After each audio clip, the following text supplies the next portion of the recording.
You're welcome to the Gavel. I'm Linda Kibi. Last week, the Senate refused to confirm the acting chairman of Economic and Financial Crimes Commission, EFCC, Mr. Ibrahim Magu. The Senate gave one reason for rejecting Mr. Magu, which is the existence of a security report implicating him.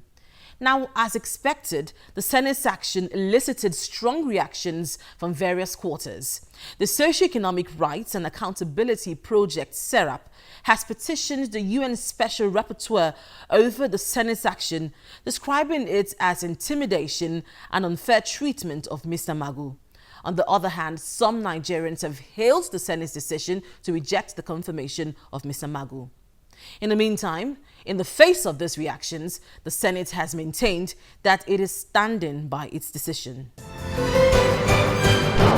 Last week, the acting anti-graft agency chairman, Ibrahim Magu, came to the National Assembly. He was there for a second time in the hope of being confirmed as the chairman of the Economic and Financial Crimes Commission, EFCC.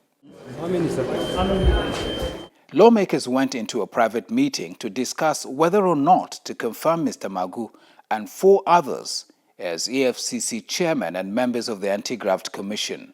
That's exactly what the Senate has said. The Senate spokesman told journalists the outcome of the executive session.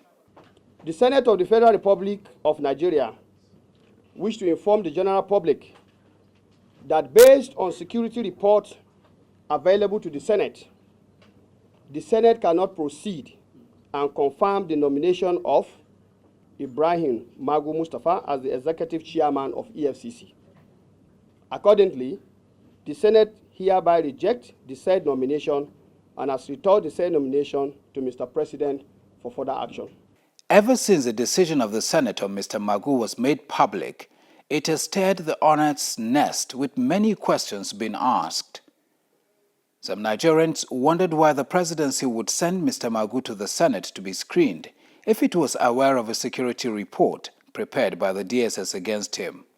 Others questioned the veracity of the security report.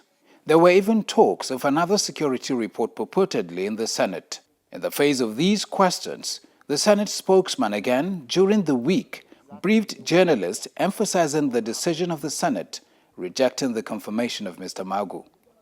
He says Nigerians should disregard any comments made by any senator or member of the public to the contrary. He maintains that the official position of the Senate remains that the Senate cannot confirm Mr. Magu because of security reports, and his nomination has been returned to President Buhari. The Senate of the Federal Republic of Nigeria is announcing to the general public that in view of security reports available to us, who were unable to proceed and confirm the nominee to that office of the executive chairman EFCC, Mr. Ibrahim Magu.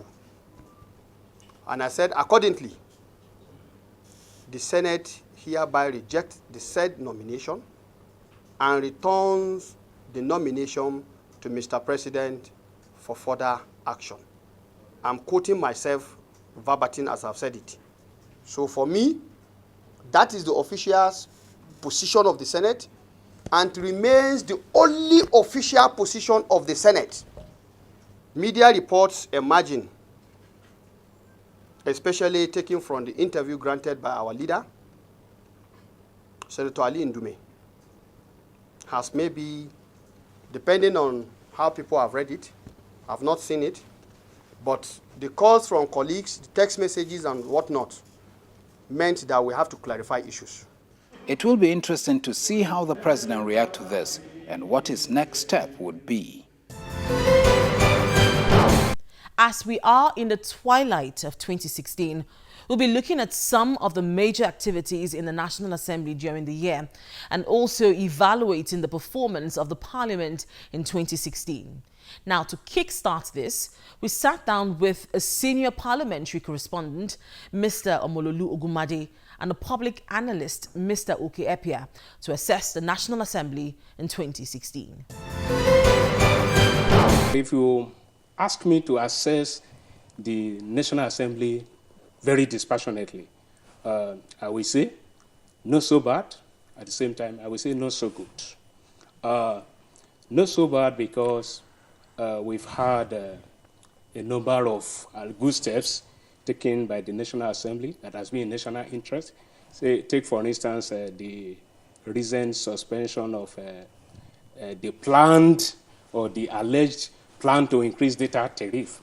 It was the Senate that stepped in, and a motion was taken that day in the Senate, and a resolution was passed that it was not going to be in the interest of the masses.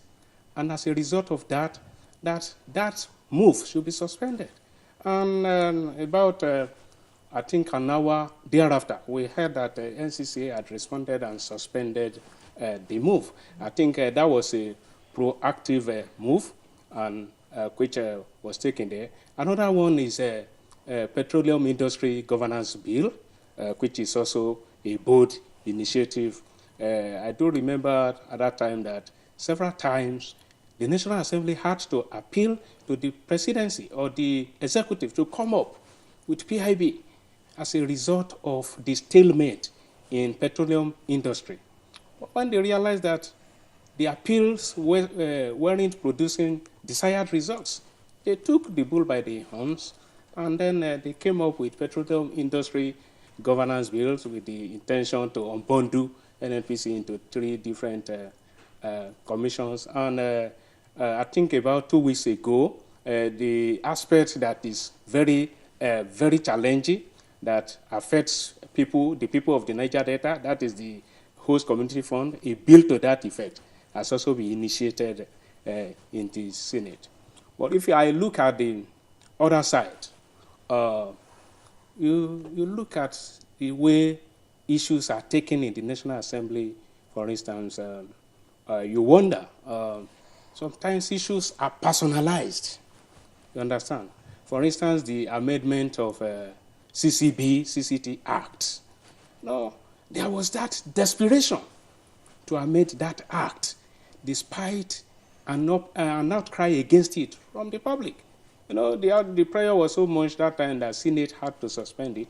But it was like the bill came through a back door, came through the House of Representatives, and before the public could be aware of it, it had been passed. And you see, that also brings up an issue. And that issue is one of the laws of the National Assembly. You know, there is no painstaking bill analysis, bill scrutiny. Remember that after that bill was passed, you know, we now had lawyers saying that the National Assembly had overstepped its boundary because that law or this amendment is now in conflict with the Constitution. And don't forget that the Constitution states that any law whatsoever made by the National Assembly that is inconsistent with the Constitution is null and void. With the CCT or CCB is a creation of the Constitution. So the National Assembly cannot now make a law, you understand, transferring the control or into itself. And that came up because there was no bill analysis, no bill scrutiny. What is bill scrutiny? What is bill analysis? At the point that a bill is initiated, it is expected that a body of experts should sit down. In the National Assembly, there should be a bill analysis office. They also have the National Institute for Legislative Studies. That ought to be a body of experts that will go through bills, scrutinize bills. This bill, what is bill scrutiny? You look at it in the light of existing laws. Is it in conflict with the Constitution?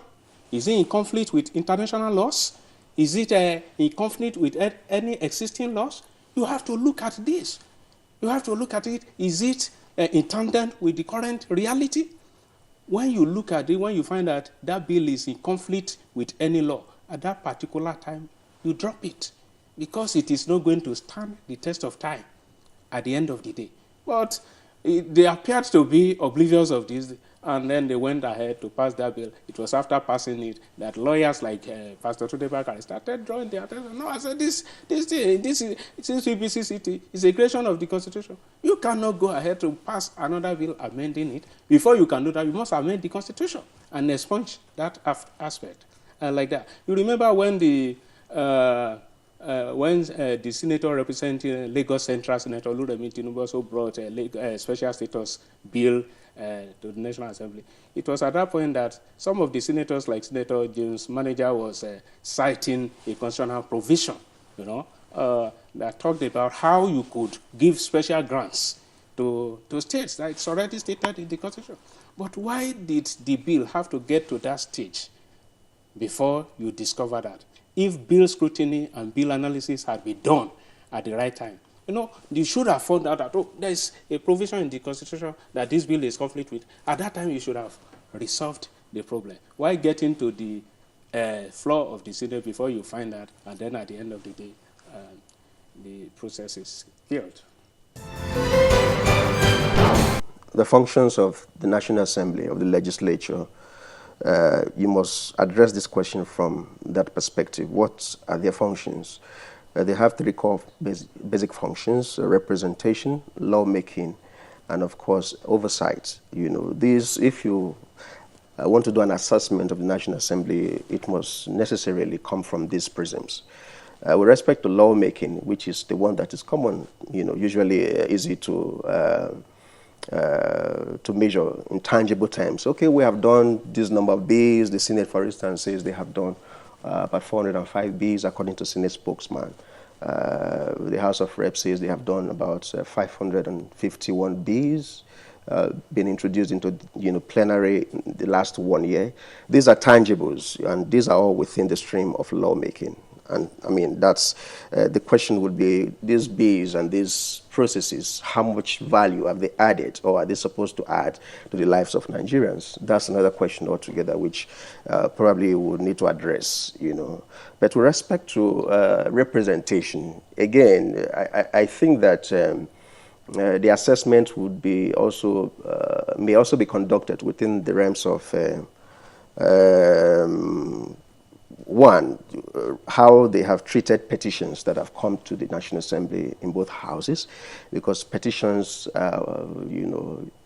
are very important ways of measuring representation, because constituents have to bring issues that bother them, issues of illegal dismissal or unlawful dismissal from work and all the likes. They have to many people don't know that, but that's a very core function of the legislature that the public needs to engage members of the National Assembly on. They need to tell us just how much they have done with respect to petitions that have come on both floors of the National Assembly, and what processes have been taken, what stages they are, so that people can monitor these things. And for us at other people, that's one thing we have also tried to make them do. If they do that pretty much, it will help in the evaluation of the representation function of the National Assembly. The representation also, we can also look at it from the perspective of what they have attracted to their constituencies. That's, of course, within the realm of constituency projects, which is, again, another contentious issue. It's very controversial. People say it should not be. There should be no constituency projects. People say there should be constituency projects. So opinions are clearly divided. Of course, it tends to weigh against the side of the National Assembly, which requires or which says it needs constituency projects. I do think that they need constituency projects. I think that the country needs constituency projects. Nigeria is too wide, diverse, and varied to allow decision-making and allocation of values, which is politics, to just come from one stream or one arm of government. Members of the National Assembly represent every nook and cranny of the country. They know best what pinches at each constituency, each federal constituency, each senatorial district. So they are better able to represent and promote the interest of their people. The question is, do they do that well? Do they do that satisfactorily? If they do that satisfactorily, why is the agitation for, hey, look, we have to stop constituency projects? So these are questions that they also need to advert their minds to and address it.